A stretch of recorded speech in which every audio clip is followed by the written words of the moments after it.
Hello student, welcome to MJC Learning. This is the part 8 of the chapter Rotational Dynamics. In this lecture, we are going to derive an expression for angular momentum in terms of moment of inertia. Then we will derive an expression for torque in terms of moment of inertia. Later we will discuss about conservation of angular momentum and about its applications. So let's begin. As we know that linear momentum P is equals to mass into velocity. Similarly, angular momentum L is equals to I into omega. Here, I is moment of inertia of a body and omega is angular speed.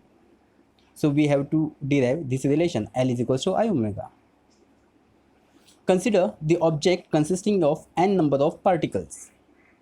As the object rotates, all particles perform uniform circular motion with same angular speed with different linear speeds v. For particle 1, linear speed v1 is equals to r1 omega. For particle 2, linear speed v2 is equals to r2 omega, and so on. Here, linear speed is different for different particles because perpendicular distances are different for different particles. We know that momentum p is equals to mass into velocity. Linear momentum of the first particle is of magnitude p1 is equals to m1 v1. Here substitute value for v1, which is equals to r1 omega. Therefore, p1 is equals to m1 r1 omega. Therefore, its angular momentum is thus of magnitude L1 is equals to p1 r1, because angle between p1 and r1 is 90 degree and sin 90 is equals to 1. Therefore, its magnitude is L1 is equals to p1 r1. Here substitute value for p1. Therefore, L1 is equals to m1 r1 square omega. Similarly, for second particle, angular momentum L2 is equals to m2 r2 square omega. And similarly for third particle, L3 is equals to m3 r3 square omega, and so on. Thus, magnitude of angular momentum of the body is equal to sum of angular momentum due to all the particles. Therefore, L is equals to m1 r1 square omega plus m2 r2 square omega up to mn rn square omega. Here omega is taken common. Therefore, L is equals to m1 r1 square plus m2 r2 square plus up to mn rn square into omega, which is equals to I into omega, where I is nothing but moment of inertia, which is equals to m1 r1 square plus m2 r2 square up to mn rn square. Therefore, L is equals to I omega. Similarly, we can derive an expression for torque in terms of moment of inertia. As we use the relation force is equals to mass into acceleration in translational motion, similarly, we can use the relation torque is equals to I alpha in rotational motion.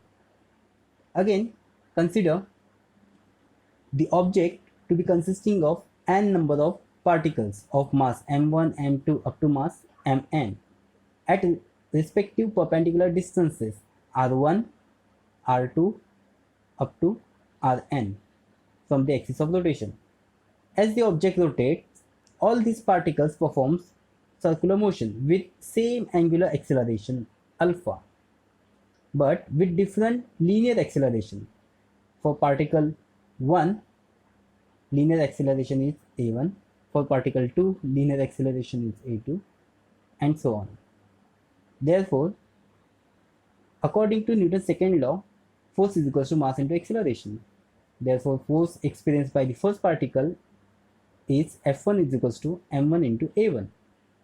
Here a1 is equals to r1 alpha. Therefore, F1 is equals to m1 r1 alpha. Thus, the torque experienced by the first particle is of the magnitude torque 1 is equals to F1 into r1. Here, torque is equals to force into perpendicular distance. Therefore, torque 1 is equals to F1 into R1. Here substitute value for F1. Therefore, torque 1 is equals to m1 r1 square alpha. Similarly, torque 2 is equals to m2 r2 square alpha. And for third particle, torque 3 is equals to m3 r3 square alpha, and so on up to particle n. Magnitude of the total, or you can say resultant torque, is given by torque is equals to sum of all these torques.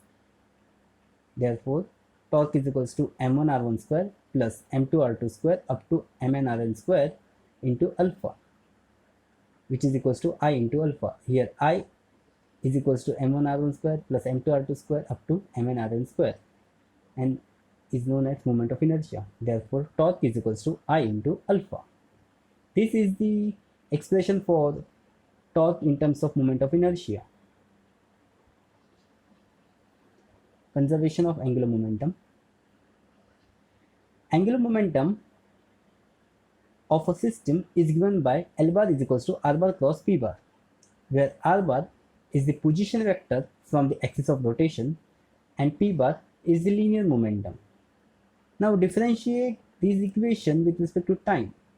We get dl bar by dt is equals to d by dt of R bar cross P bar. Using the formula of derivative of u into v rule. So derivative of u into v is equals to u into derivative of v plus v into derivative of u. So here we use this formula.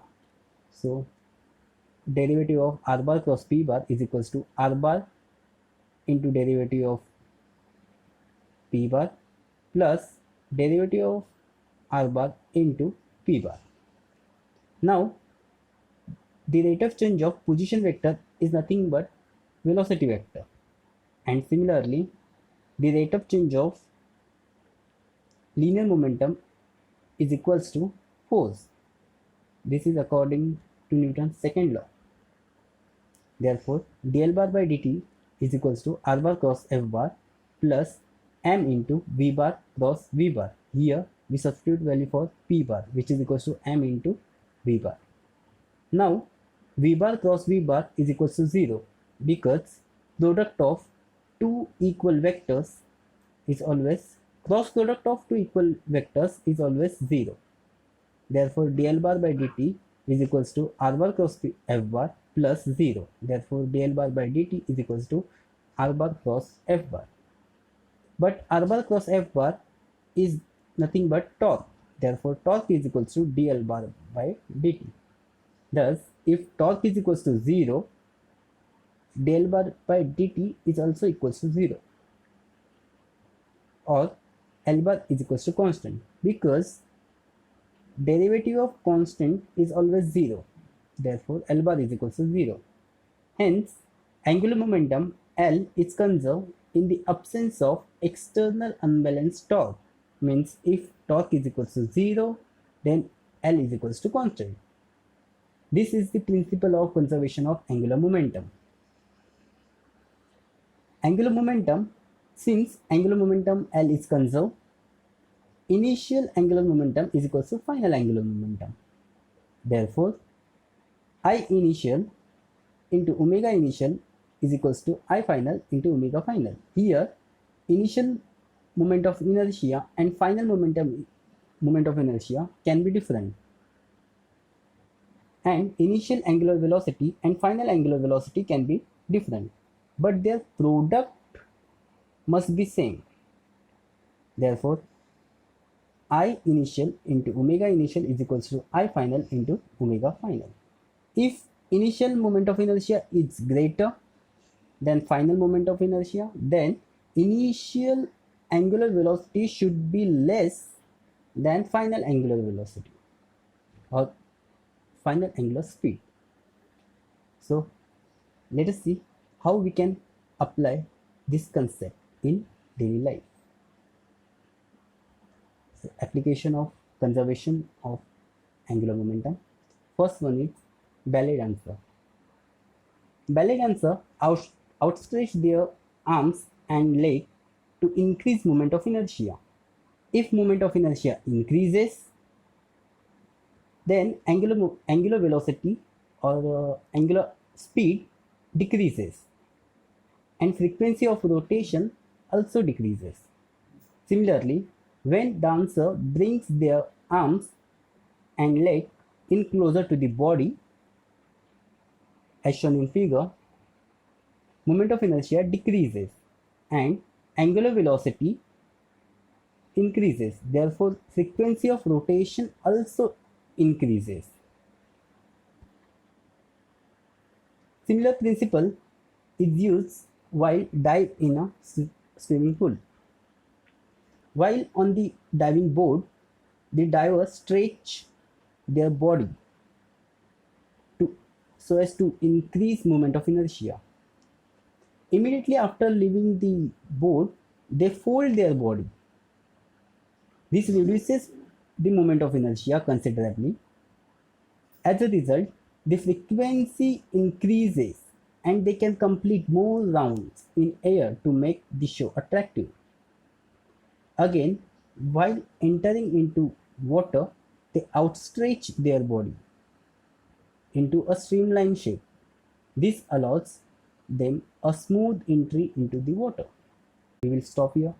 In the next lecture, we will discuss about rolling motion of a body. Thank you.